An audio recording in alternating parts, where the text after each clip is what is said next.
ये कहानी है गुणीराम की। वो एक फैक्ट्री में मजदूरी करता था, लेकिन कुछ महीने पहले उसकी फैक्ट्री बंद हो गई और वो बेरोजगार हो गया। गुणीराम की पत्नी बहुत पहले ही गुजर गई थी। उसकी 10 साल की एक दिव्यांग बेटी थी गीता। पहले भी किसी तरह ही उसके घर का गुजारा चलता था, ऊपर से उसकी नौकरी चली गई तो जीवन चलाना और भी कठिन हो गया। हालांकि नौकरी चले जाने की बात उसने गीता को नहीं बताई थी। वो हर दिन तय समय पर पहले की ही तरह घर से निकल जाता और शाम को लौटता। गीता, गीता। गीता बैसाखी के सहारे चलती हुई बाहर आती है। अरे बाबा, आप आ गए फैक्ट्री से? हाँ बेटा, आ तो गया, लेकिन आज भी मैं तेरी जलेबी लाना भूल गया। अरे कोई बात नहीं बाबा, कल ले आना।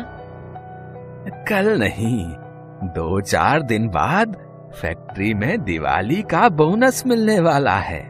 जिस दिन मिलेगा उसी दिन तेरे लिए एक सुंदर सी फ्रॉक और जलेबी दोनों लेता आऊंगा। गीता को पता था कि उसके लिए ना तो जलेबियां आएंगी और ना ही फ्रॉक। उसके पिताजी को कोई बोनस नहीं मिलने वाला। उसे ये भी पता था कि उसके पिता की नौकरी चली गई है।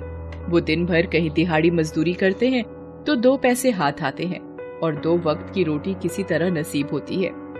किसी दिन दिहाड़ी नहीं मिलती है तो उन्हें खाली हाथ ही रहना पड़ता है। देखते देखते दिवाली भी आ गई। हर ओर कितनी भीड़ है, सभी कुछ ना कुछ खरीद रहे हैं। एक मैं हूं जो बेटी के लिए जलेबी भी खरीद कर नहीं ले जा सकता। गुणीराम ये सब सोचता सड़क पर चला जा रहा था। तभी एक बड़े से कपड़े की दुकान के बाहर खड़े पुतले पर उसकी नजर गई। उसने बहुत अच्छी फ्रॉक पहन रखी थी। वो उस फ्रॉक को गौर से देख ही रहा था कि दुकान के अंदर से दुकान का सेठ बाहर आया और उससे पूछा, ओए, तू क्या घूर रहा है यहाँ? चोरी वोरी करने का इरादा है क्या? तू तो शक्ल से ही चोर लगता है। अरे नहीं साहब, मैं तो बस अपनी बिटिया के लिए ये फ्रॉक देख रहा था। कितने की है ये? तेरे औकात के बाहर की है। चल जा अब यहाँ से। सुबह सुबह पता नहीं कहाँ से चले आते हैं। औकात के बाहर?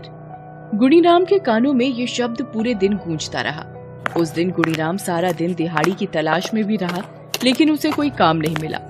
शाम को जब वो घर लौट रहा था तो उसने देखा कि उसके जेब में सिर्फ 5 रुपए बचे थे। आज भी कोई काम नहीं मिला मुझे। जेब में सिर्फ 5 ही रुपए बचे हैं। घर में राशन भी 2 ही दिन का बचा होगा। हे ऊपर वाले, क्यों तू हमारी औकात के बाहर दुख हमारी किस्मत में लिख देता है। उदास मन से वो घर पहुंचा। गीता उसी का इंतजार कर रही थी। क्या बात है बाबा, चेहरा इतना उतरा हुआ क्यों है? अरे कुछ नहीं है, वो पेट में बहुत दर्द है। मैं सो जाता हूँ, आराम करूंगा तो ठीक हो जाएगा। गीता को पता था कि उसके पिता के पेट में कोई दर्द नहीं है। जब भी उन्हें दिहाड़ी पर काम नहीं मिलता वो भूखे सो जाते ताकि राशन एक दिन और अधिक चल सके। कई बार उन्होंने ऐसा किया है। हालांकि वो खुद भूखे रह जाते, लेकिन गीता को कभी भूखे नहीं रहने दिया। अगले दिन दिवाली थी। गुणीराम सुबह सुबह घर से निकल गया। उसके जाने के बाद गीता पास वाले लक्ष्मी मंदिर में गई। माँ देख, आज दिवाली है, लेकिन मेरे पास ना तो दिया है ना बाती।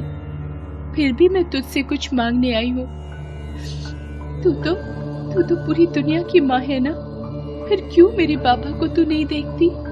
मैं तुझसे लाखों रुपए नहीं मांगती, लेकिन 2 रोटी की उम्मीद तो तुझसे कर सकती हूँ। कल रात भी मेरे पापा बिना खाए सो गए।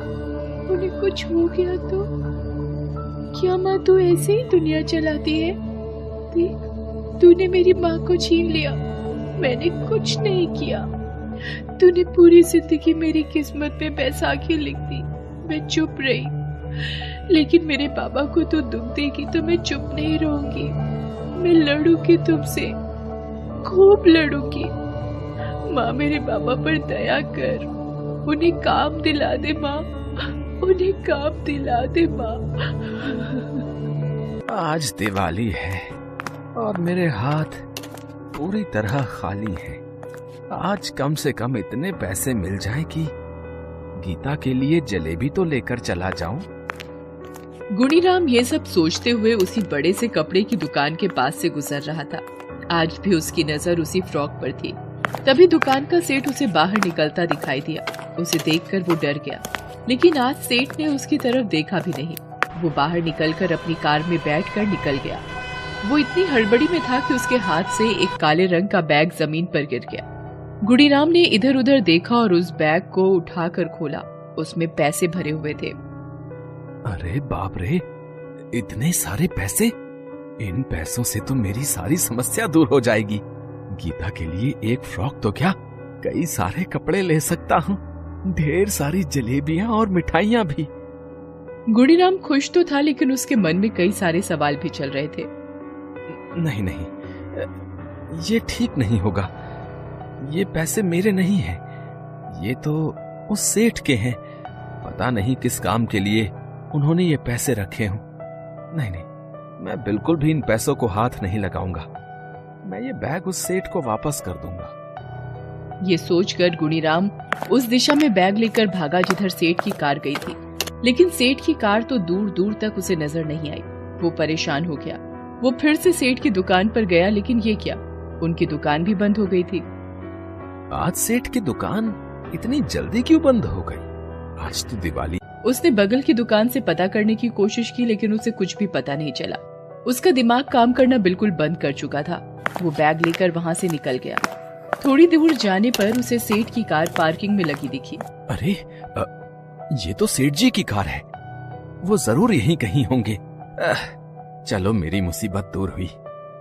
ये बैग उन्हें वापस करूंगा और फिर जिम्मेदारी से मेरी मुक्ति हो जाएगी। वो ये सोच ही रहा था कि उसकी नजर सेठ जी पर पड़ी।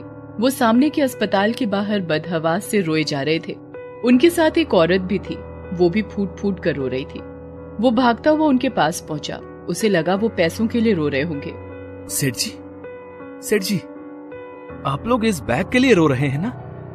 देखिए, आप मुझे चोर नहीं समझिएगा। मैंने ये बैग चोरी नहीं किया।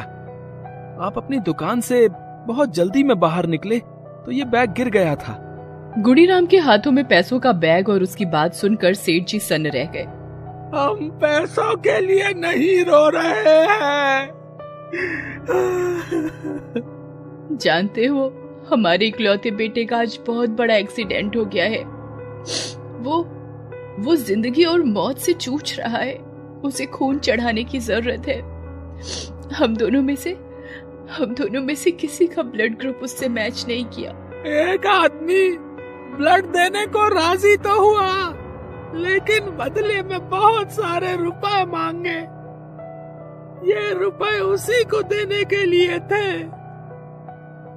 लेकिन अस्पताल पहुंचकर मैंने देखा कि रुपयों से भरा ये बैग है ही नहीं। वो आदमी भी बिना पैसे लिए ब्लड देने को तैयार नहीं हुआ और यहाँ से कहीं चला गया। गुणीराम की आंखें उन लोगों की बातें सुनकर भर आईं। सेठ जी, मैं दूंगा आपके बेटे को ब्लड। आप मेरा टेस्ट करवा लीजिए, क्या पता मुझसे उसका ब्लड ग्रुप मिल जाए।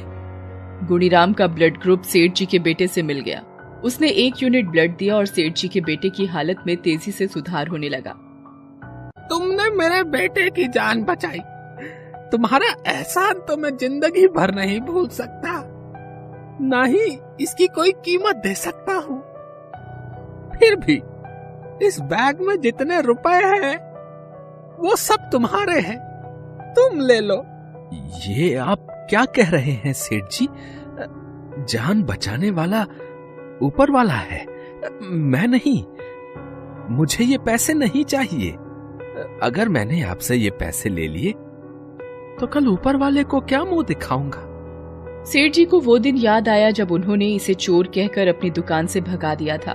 आत्मग्लानि से भरे हुए सेठ जी उसके पैरों में गिर पड़े। तुम मुझे माफ कर दो। उस दिन मैंने तुम्हें क्या क्या नहीं कहा था। सेठ जी, आप मुझे शर्मिंदा ना करें। गुणीराम वहाँ से वापस घर की ओर लौट पड़ा। शाम हो चुकी थी।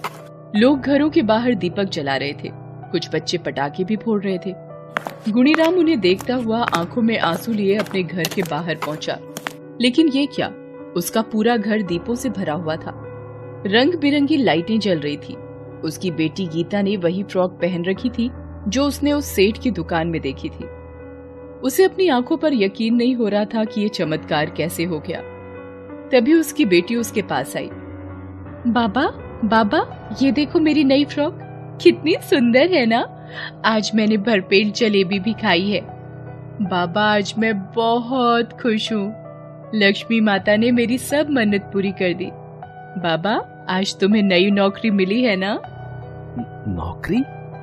तभी पीछे से सेठ जी और उसकी पत्नी गुणीराम के पास आते हैं। सेठ जी, आप? अच्छा, तो ये सब आपने किया है। मैं आपका एहसान कैसे चुकाऊंगा?